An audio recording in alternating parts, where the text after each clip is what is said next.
வணக்கம் friends, welcome to career அசிஸ் Tamil official. இன்னைக்கு நம்ம இந்த வீடியோல என்ன பார்க்க போறோம்னு பார்த்தீங்கன்னா, national hydro electric power corporation பார்த்தீங்கன்னா ஒரு புதுசா ஒரு ரெக்ரூட்மெண்ட் போட்டிருக்காங்க. ஸோ இதை பத்தின ஃபுல் டீடைல்ஸா நான் உங்களுக்கு இந்த வீடியோல சொல்ல போறேன். நீங்க ஃபர்ஸ்ட் டைம் என் வீடியோ பாக்குறீங்கன்னா ஒரு சப்ஸ்கிரைப் பண்ணிடுங்க. அப்பதான் நான் போடுற வீடியோஸ் உங்களுக்கு டே டு டே வந்து ரீச் ஆகும். நிறைய சோஷியல் மீடியால நான் பார்த்தேன், நிறைய பேருக்கு மேக்ஸிமம் நம்பர் ஆஃப் பீப்புள் வந்து இதை பத்தின டீடைல்ஸ் தான் கேட்டிருக்கீங்க. இந்த கொஸ்டின்கான ஆன்சர்ஸ் வீடியோல இருக்கு. ஸோ வீடியோவை ஸ்கிப் பண்ணாம பாருங்க. சரி, வாங்க வீடியோக்குள்ள போலாம். ஃபர்ஸ்ட் நம்ம என்ன பார்க்க போறோம்னா, போஸ்டோட நேம் தான் நம்ம பார்க்க போறோம். இந்த போஸ்டோட நேம் பாத்தீங்கன்னா ட்ரெயினி இன்ஜினியர். இது வந்து ஸ்பெஷல் ரெக்ரூட்மெண்ட் டிரைவ். ஸோ இந்த ரெக்ரூட்மெண்ட்க்கு யார் யாரெல்லாம் அப்ளை பண்ண முடியும்னு பாத்தீங்கன்னா, பிடபிள்யூபிடி கேண்டிடேட்ஸ் மட்டும்தான் அப்ளை பண்ண முடியும். பிடபிள்யூபிடினா என்னன்னா persons with benchmark disabilities candidates apply பண்ண முடியும். இப்போ இதுக்கு என்னென்ன குவாலிஃபிகேஷன்ஸ் நீங்க இருக்கணும்னு பாத்தீங்கன்னா, சிவில் இருக்கலாம், இல்ல எலக்ட்ரிக்கல் நீங்க படிச்சிருக்கலாம், இல்ல மெக்கானிக்கல் நீங்க படிச்சிருக்கலாம். பட் கம்பல்சரி நீங்க என்ன பண்ணணும், என்ன எக்ஸாம் எழுதிருக்கணும்னா கேட் 2024 ஆர் 2025ல இந்த 2 இயர்ல பாத்தீங்கன்னா கம்பல்சரி நீங்க ஒரு கேட் எக்ஸாமாவது நீங்க எழுதிருக்கணும். அப்பதான் நீங்க இந்த போஸ்ட்டுக்கு எலிஜிபிள் ஆவீங்க.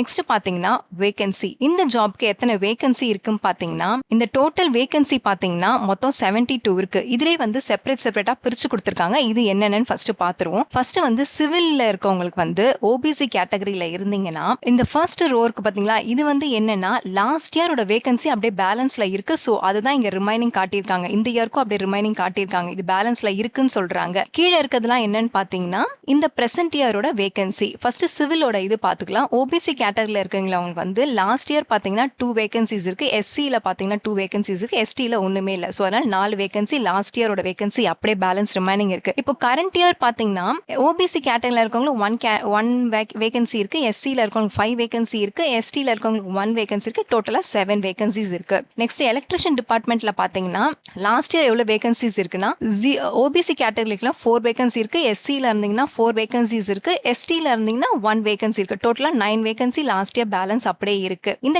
கரண்ட் இயர் வேகன்சி எவ்வளவுன்னு பாத்தீங்கன்னா ஓபிசி கேட்டகரியில 12 இருக்கு. எஸ்சி கேட்டகரியில 9 இருக்கு.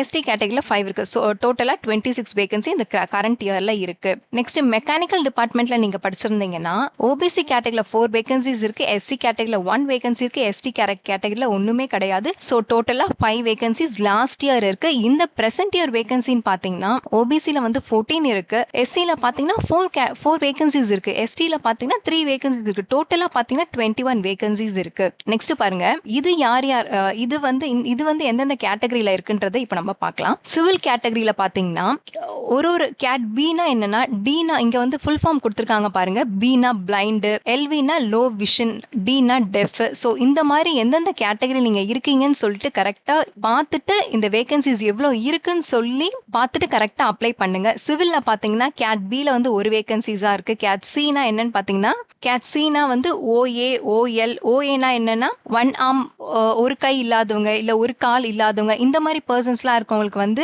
1 வேகன்சி இருக்கு. கேட் டிஎன்இன்னு பாத்தீங்கன்னா கேட் டிஎன்இ எஸ்எல்டியோட ஃபுல் ஃபார்ம் என்னன்னு பாத்துக்கோ. எஸ்எல்டினா என்னன்னா ஸ்பெசிபிக் லேர்னிங் டிசபிலிட்டி பர்சன்ஸ் இருப்பாங்க பாத்தீங்களா, அவங்களுக்கு பாத்தீங்கன்னா 1 வேகன்சிஸ் இருக்கு.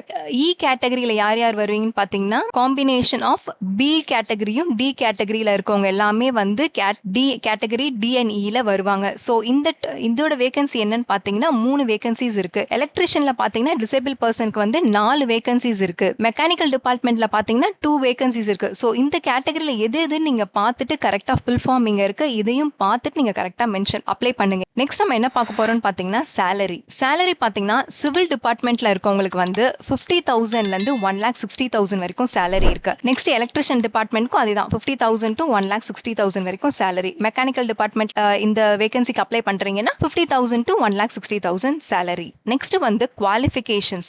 ட்ரெயினி இன்ஜினியர் சிவில்க்கு நீங்க அப்ளை பண்ண போறீங்கன்னு சொன்னீங்கன்னா நீங்க என்னென்ன குவாலிஃபிகேஷன்ஸ் உங்களுக்கு இருக்கணும்னா, பேச்சுலர் டிகிரி இன் இன்ஜினியரிங் இருக்கலாம், இல்ல டெக்னாலஜி நீங்க படிச்சிருக்கலாம், இல்ல பிஎஸ்சி இன்ஜினியரிங் நீங்க படிச்சிருக்கலாம். இந்த மூணுத்துல ஏதாவது ஒன்னு கம்பல்சரி இருந்தா மட்டும்தான் உங்களால இந்த சிவில் வேகன்சிக்கு நீங்க அப்ளை பண்ண முடியும். அதுவும் மேக்ஸிமம் 60% ஆஃப் மார்க் உங்ககிட்ட கம்பல்சரி இருக்கணும். நெக்ஸ்ட் AMIE என்னன்னா அசோசியேட் மெம்பர் ஆஃப் இன்ஸ்டிடியூஷன்ல நீங்க வந்து 2013 நீங்க அப்ளை பண்ணி இன்ஜினியரிங் நீங்க முடிச்சிருக்கணும். AMIE ஃபுல் ஃபார்ம் ஏஎம் உங்களுக்கு சொல்லிட்டு ஏஎம்ஐனா என்னன்னா, ஒரு சில பேர் வந்து டைரக்டா போய் இன்ஜினியரிங் படிச்சிருப்பாங்க, ஒரு சில பேரால டிஸ்டன்ஸ் எஜுகேஷன் சொல்லுவாங்க பாத்தீங்களா, அது பேர் தான் ஏஎம்ஐ. இன்ஜினியரிங் வந்து டிஸ்டன்ஸ் எஜுகேஷன்ல போய் படிக்கிறவங்கள தான் வந்து ஏஎம்ஐன்னு சொல்லுவாங்க. சோ அதுல வந்து நீங்க 2013 நீங்க அப்ளை பண்ணி நீங்க இன்ஜினியரிங் முடிச்சிருக்கணும். அதுவும் நீங்க 60% மார்க் இருந்தீங்கன்னா நீங்க எலிஜிபிள், இந்த வேகன்சிக்கு நீங்க எலிஜிபிள் சொல்லிருக்காங்க.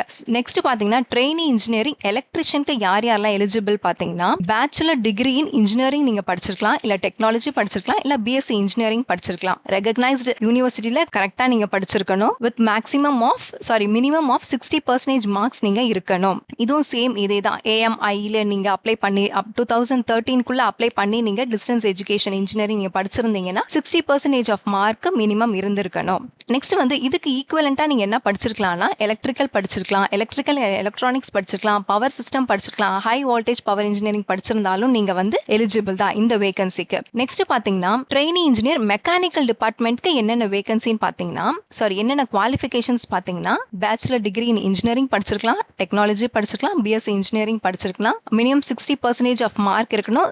சேம் இதேதான் ஏஎம்ஐல வந்து 2013 நீங்க என்ரோல்மெண்ட் பண்ணி டிஸ்டன்ஸ் எஜுகேஷன்ல இன்ஜினியர் நீங்க முடிச்சிருந்தீங்கன்னா நீங்க eligible. Minimum 60% of mark compulsory உங்ககிட்ட இருக்கணும். இதுக்கான ஈக்குவலன்ட் நீங்க என்ன படிச்சிருக்கலாம் பாத்தீங்கன்னா, மெக்கானிக்கல் இன்ஜினியரிங் டிசிப்ளின் இன்க்ளூஸ் என்னன்னா, மெக்கானிக்கல் படிச்சிருக்கலாம், இல்ல ப்ரொடக்ஷன் படிச்சிருக்கலாம், இல்ல தெர்மல் படிச்சிருக்கலாம், இல்ல மெக்கானிக்கல் அண்ட் ஆட்டோமேஷன் இன்ஜினியரிங் படிச்சிருந்தாலும் இந்த வேகன்சிக்கு நீங்க எலிஜிபிள். சோ உங்களுக்கு இப்போ நான் மினிமம் குவாலிஃபிகேஷன்ஸ் என்னன்றத 3 டிபார்ட்மெண்ட்க்கும் செப்பரேட்டா நான் உங்களுக்கு கிளியரா இன்ஃபர்மேஷன்ஸ் நான் கொடுத்துட்டேன், எஜுகேஷனல் குவாலிஃபிகேஷன்ஸ். நெக்ஸ்ட் நம்ம என்ன பார்க்க போறோம்னா ஃபீஸ் ஸ்ட்ரக்சர் பாத்தீங்கன்னா, OBC category R required to pay a non-refundable fee of ₹600 plus applicable taxes ஓட சேர்த்து உங்களுக்கு எவ்வளவு சார்ஜஸ் ஆகும்னா ₹708 ஆகும். ஓபிசி கேட்டகரியில நீங்க இருந்தீங்கன்னா, எஸ்சி எஸ்டி கேட்டகரி இல்ல உமன்ஸ் நீங்க இருந்தீங்கன்னா, இல்ல physical disable personal X serviceman கேட்டகரியில் நீங்க இருந்தீங்கன்னா need not to pay any registration ஃபீஸே அவங்களுக்கு கிடையாது. ஒன்லி ஓபிசி கேட்டகரியில இருக்கவங்களுக்கு மட்டும் தான் ₹708. இது இன்க்ளூட் அப்ளிகபிள் டாக்ஸஸ் ஓட சேர்த்து 708 ஃபீஸ். நெக்ஸ்ட் பாத்தீங்கன்னா ஏஜ் லிமிட் பாத்தீங்கன்னா, இந்த வேகன்சிக்கு பாத்தீங்கன்னா 30 இயர்ஸ் வரைக்கும் நீங்க அப்ளை பண்ணலாம் இந்த வேகன்சிக்கு. நெக்ஸ்ட் வந்து ஒருவேளை நீங்க வந்து எஸ்சி எஸ்டி கேட்டகரியில நீங்க இருந்தீங்கன்னா 5 இயர்ஸ் வரைக்கும் உங்களுக்கு ஏஜ் ரிலாக்ஸேஷன்ஸ் இருக்கு. நெக்ஸ்ட் வந்து ஓபிசி நான் கிரீமி லேயர் கேட்டகரியில் நீங்க இருந்தீங்கன்னா உங்களுக்கு எக்ஸ்ட்ராவா 3 இயர்ஸ் வரைக்கும் ஏஜ் ரிலாக்ஸேஷன்ஸ் இருக்கு.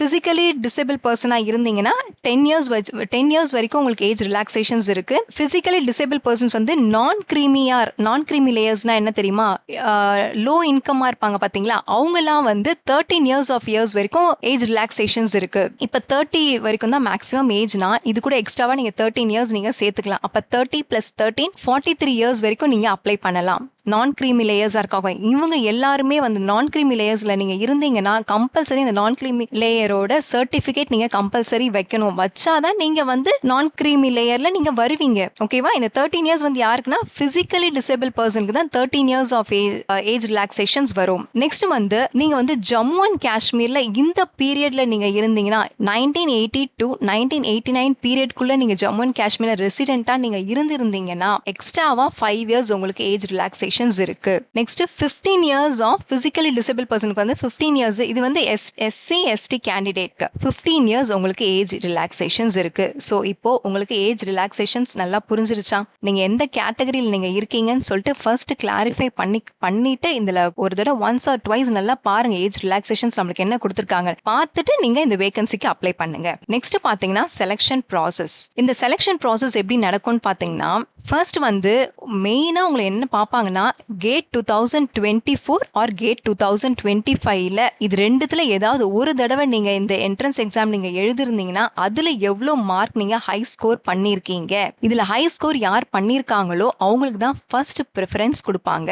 இத பார்த்துட்டு தான் நெக்ஸ்ட் என்ன பண்ணுவாங்கன்னா குரூப் டிஸ்கஷனுக்கு கூப்பிடுவாங்க. குரூப் டிஸ்கஷன்னா என்னன்னு பாத்தீங்கன்னா, இப்போ ஒரு 10 பேர் குரூப் டிஸ்கஷனுக்கு ஒரே டைம்ல உங்களை கூப்பிடுவாங்க. கூப்பிட்டுட்டு அந்த 10 பேரையும் உட்கார வச்சு ஒருத்தவங்களுக்கு ஒரு டாபிக் கொடுப்பாங்க. நீங்க எப்படி பேசுறீங்க, அந்த 10 பேர் முன்னாடி நீங்க எப்படி பேசுறீங்க, இந்த மாதிரி இதெல்லாம் குரூப் டிஸ்கஷன்ஸ்ல உங்களை செக் பண்ணுவாங்க. நெக்ஸ்ட் இந்த குரூப் டிஸ்கஷன்ல நீங்க செலக்ட் ஆயிட்டீங்கன்னா உங்களை பர்சனல் இன்டர்வியூக்கு கூப்பிடுவாங்க. ஓகேவா? இப்போ செலக்ஷன் ப்ராசஸ் உங்களுக்கு புரிஞ்சிருச்சா? ஸோ அதனால கம்பல்சரி என்ன இருக்கணும், கேட் 2024 அண்ட் கேட் 2025 இந்த 2 இயர்ஸ்ல நீங்க வந்து ஏதாவது ஒரு டைம் நீங்க இந்த கேட் என்ட்ரன்ஸ் எக்ஸாம் நீங்க கம்பல்சரி எழுதி இருக்கணும். அதுவும் ஹை ஸ்கோர் மார்க் நீங்க வாங்கியிருக்கணும். நெக்ஸ்ட் வந்து அப்ளிகேஷன் எப்போ ஸ்டார்ட் ஆகுது. அப்ளிகேஷன் எப்போ ஸ்டார்ட் ஆகுதுன்னா ஓபன் டேட் பாத்தீங்கன்னா 16/3/2026 10 AM ஓபன் ஆகுது. அப்ளிகேஷனோட ஸ்டார்டிங் டேட் உங்களுக்கு தெரிஞ்சிருச்சா? நெக்ஸ்ட் பாருங்க, அப்ளிகேஷனோட எண்ட், அப்ளிகேஷன் எப்ப முடியுது. அப்ளிகேஷன் எப்ப முடியுதுன்னா 6th of April 2026 5 PM ஓட அப்ளிகேஷன் டேட் முடியுது. சோ இந்த ரெண்டு டேட்டையும் மறக்காம ஞாபகம் வச்சுக்கோங்க. 16th exam opening date start ஆயிடுச்சு, 16th of Marchலயே ஸ்டார்ட் ஆயிடுச்சு. க்ளோசிங் டேட் வந்து 6/4/2026 ஓட முடியுது, 5 PM ஓட முடியுது. சோ உங்களுக்கு இந்த क्वेश्चनக்கான எல்லாத்துக்கான ஆன்சர்ஸ் கிடைச்சிருச்சுன்னு நான் நம்புறேன். சோ ஒரு இந்த போஸ்ட் நேம் என்ன, வேகன்சி என்ன, இது எல்லாத்தையுமே கரெக்டா கிளாரிஃபை பண்ணிட்டு நோட்டிபிகேஷன்ஸ்ல போய் பார்த்துட்டு இந்த வேகன்சிக்கு அப்ளை பண்ணுங்க. இதை மீறி உங்களுக்கு ஏதாச்சும் டவுட் இருந்துச்சுன்னா எனக்கு கமெண்ட்ஸ் பாக்ஸ்ல நீங்க டெக்ஸ்ட் பண்ணுங்க, நான் ரிப்ளை பண்றேன். சோ நெக்ஸ்ட் வீடியோல பார்க்கலாம்.